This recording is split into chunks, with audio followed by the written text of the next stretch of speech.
Luiz Franciscon foi realmente fundador da Congregação Cristã no Brasil, a conhecida CCB, paz seja com todos. Este é um grande equívoco que existe no meio denominacional chamado CCB. Eu ainda procurei, mas não consegui conversar com ele, o historiador Itamar. Mas fui à Wikipédia perguntar sobre o Franciscon. Vamos ler um pouquinho sobre o Franciscon. Bom, aqui está, nós não vamos ler tudo, né, o que está aqui na Wikipédia, mas aqui está falando um pouquinho da origem do Franciscon, proveniente de uma família pobre, filho de Pietro Franciscon, Maria Lovisa, não chegou a concluir o segundo ano da escola elementar, então era de pouca escolaridade. Aqui está uma foto dele com a sua esposa, Luiz Franciscon, junto à sua esposa Rosina Balzano, de 1947, que está um pouquinho da história. E aqui eu não vou fazer esse vídeo ficar muito longo, não. Eu vou direto no cerne. Aqui fala que ele foi, depois que ele teve as revelações sobre o batismo de imersão, chegou à conclusão sobre o pentecostalismo, né? Ou seja, a experiência de falar em novas línguas, né? Cuja a compreensão teológica é pentecostal, certo? E eles foram primeiro para a Argentina e depois vieram para o Brasil. Lá na Argentina tem uma denominação chamada Assembleia Cristã na Argentina. Mas aqui, ó, nós vamos encontrar uma parte aqui, ó, no finalzinho aqui. No entanto, ó, tá aqui, eu vou até frisar aqui, ó. No entanto, vou até frisar isso aqui.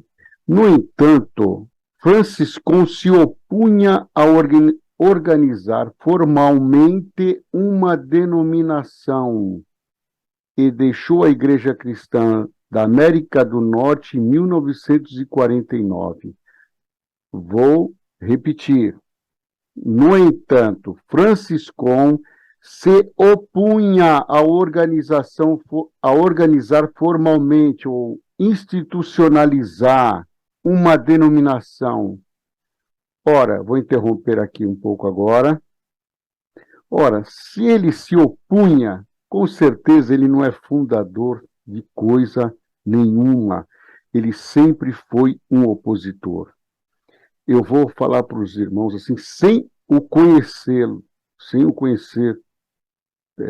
claro, não tive a oportunidade, da idade, né, de conhecer o Luiz Franciscon, mas me familiarizo muito com o seu jeito de pensar a respeito do Evangelho.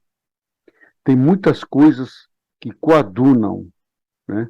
Ele nunca quis fazer uma denominação formal, instituir uma placa de igreja, né? Então por isso que ele sai fora. Ele nunca quis centralizar poder num grupo, por isso que eles, quando começaram a fazer igrejas, eles falaram, não centralize, inclusive ele diz, faça uma em cada bairro, uma do lado da outra, mas não faça centrais. Existe até alguém que diz que ele disse, não faça vaticaninhos, né? E foi justamente o contrário que aconteceu. Por isso que ele sai da própria igreja que ele estava lá na América do Norte, como está bem claro aqui. Porque eu conheço outros também, inclusive um americano, que agora se me vinha o nome, eu vou colocar aí, que ele disse que se institucionalizar, ou seja, colocar placa, formalizar, estatuto, essas coisas todas, organizar formalmente uma instituição evangélica, ela recebeu o sinete da corrupção. Ela está fadada a se corromper. O evangelho, ele é livre, ele não pode ficar em quatro paredes. Ele não pode seguir sistemas doutrinários. O único sistema que comporta o evangelho é o amor. Só isso. O resto é dogma, liturgia, usos e costumes. Então, eu me familiarizo muito, tenho um respeito muito forte pelo Luiz Franciscon. E digo para vocês, sem medo de ser feliz, a CCB não foi fundada por Luiz Franciscon. Tá? A CCB é uma organização com outros interesses. Tá? Não é o que muitos pensam. Olha o que está acontecendo. Olha, o irmão é um anarquista, o irmão não gosta, né, de hierarquia. Eu vou falar para vocês, vamos aqui, eu vou compartilhar uma tela. Isso aqui é os anciões de Israel, né? Olha aí, o Sinédrio. Vocês sabem que foi a hierarquia religiosa teve medo de perder o poder que decidiram a matar Jesus, né? Se nós formos aqui, ó, vamos aqui em João 11 que vocês vão ter mais clareza sobre isso. João 11, 49 e 53. Quando Jesus começou a produzir milagres, né, e todos viam que as pessoas o seguiam, eles ficaram com medo. Então Caifás, um deles que era sumo sacerdote, o cargo maioral, lhes disse: vós nada sabeis, porque eles estavam falando lá, né, que eles não sabiam o que fazer mais. Então ele disse: eu tenho a solução. Caifás diz: eu tenho a solução. Nem considerar que nos convém que um homem morra pelo povo e que não pereça toda a nação. Aqui não tem nada a ver com nação. O problema não era a nação. O problema era o sinédrio, era a religião. E como o judaísmo, os judeus, ele era totalmente teocrático, totalmente religioso, uma sociedade religiosa, eles colocam assim: não pereça toda a nação. Ora, ele não disse isso de si mesmo. Aí vem aqui o escritor do Evangelho falando que foi uma profecia, né? Que Jesus iria morrer pela nação. E não somente pela nação, mas também para reunir num corpo os filhos de Deus que andavam dispersos desde aquele dia. Ah, tá bom. Isso aqui não exime a culpabilidade dos anciões do Sinédrio. Eles sempre vão ter esse medo. Vamos voltar a compartilhar a outra tela. Então, vamos compartilhar essa tela aqui, né? Aqui está o Sinédrio, que ficou com medo. Então, aqui é alguém relatando, né, a história, né, que aconteceu. Então, eles estavam com medo, né? Porque ele tinha acabado de ressuscitar Lázaro, né? Quer dizer, o homem ressuscitava até os mortos, né? Então, o que faremos? Esse homem realiza muitos sinais. Se deixarmos que ele continue assim, todos vão acreditar nele. Esse era o grande problema.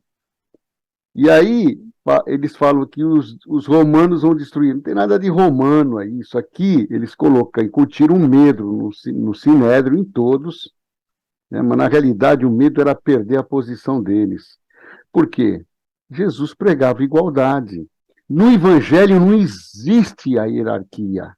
Então, uma hierarquia cabe em qualquer empresa, instituição militar, instituição comercial. Tem que existir, tem que até existir, eu concordo. Tem que ter uma pessoa ali fiscalizando o trabalho, organizando, mas o evangelho é diferente, irmão. O evangelho ele prega igualdade. Por isso que ele fala: e os fareis reis e sacerdotes, lá em Apocalipse. Se todos são reis e sacerdotes, onde estão os súditos?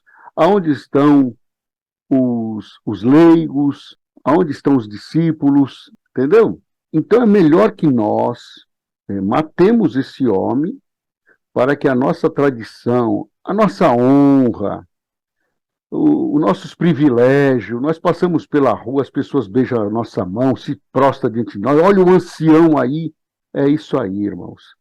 A realidade é essa.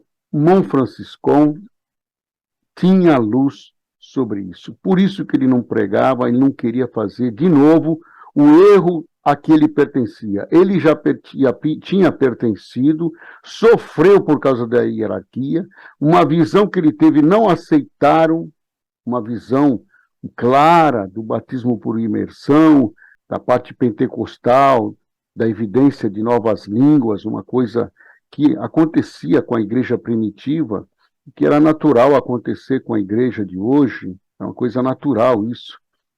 Então, não aceitaram, excomungaram, expulsaram. Então, daí por diante, ele viu que essa coisa institucionalizada não funciona. O evangelho hierarquizado não funciona, não é evangelho. Tá? Sem medo de ser feliz agora. Não é evangelho. Esses dias eu postei um vídeo do Caio Fábio falando sobre a igreja congregação, que seria CCB, primitiva. Naquela época não era nem chamada CCB, era outro nome. Que os irmãos se reuniam e esperavam a inspiração do Espírito Santo para falar alguma coisa. Então eles primeiro cantavam, oravam, e até abriam as escrituras para meditar. Mas se não viesse uma inspiração, eles se despediam, iam embora, e não existia liturgia, certo? Depois entrou o dogma, entrou a liturgia, entrou as posições, e assim por diante a coisa se desencadeou, se desenfriou, e houve uma grande derrocada. E isso que está aí não tem nada a ver com o evangelho que o irmão Franciscon pregou aqui no Brasil. Nada vezes nada. Bom? E hoje eu falo abertamente. Então o irmão acha que a congregação é errada. Eu vou pelo que o irmão Franciscon, por esse servo de Deus aí, que eu falei, americano, institucionalizou, formalizou, estatuto, liturgia, hierarquizou cargos, acabou, não é mais evangelho, certo? Jesus não fez isso. Ah, mas Paulo, interessa, eu já falei aqui, é a mesma coisa que a lei. Eu considero muito a lei dentro do seu contexto, mas a graça está acima da lei. Eu considero muito Paulo, e na época que ele instituiu os cargos, foi pela mesma causa que Moisés, que Deus deu a Moisés a lei, por causa da dureza do coração do homem. Eu provei isso, já falei aqui. Um irmão que me ajudava, percebia que ele não estava trabalhando a contento, porque ele atendia a mocidade, e fui falar com ele, e ele falou, assina minha carteira. Esse assina minha carteira significava, ele queria o ministério, o cargo. Então, esses homens aí que se diz amoroso, que a Irmandade fala, é tão amoroso, irmão, coloca ele para qualquer ministério, ele pode ser a pessoa mais relapsa, mais insensível. Colocou ele no ministério, como está escrito lá, que tem que ser amoroso, aí ele aparece como um amoroso. Ele tem uma aparência, mas não é. Não é a essência. Ele, se tirar o cargo dele, acabou todo aquele amor, todo aquele carinho. Acabou, completamente. Tá bom? Aquilo ali faz parte da atuação dele. Ele veste um personagem. É isso que acontece em todas as denominações, onde existe a hierarquia religiosa, eclesiástica, como queira. Tá bom? Então, senti de passar esse vídeo para os irmãos. Eu, por muito tempo, né, tentei me calar. Tem pessoas que precisam. Disciplina? A lei? Claro que precisa.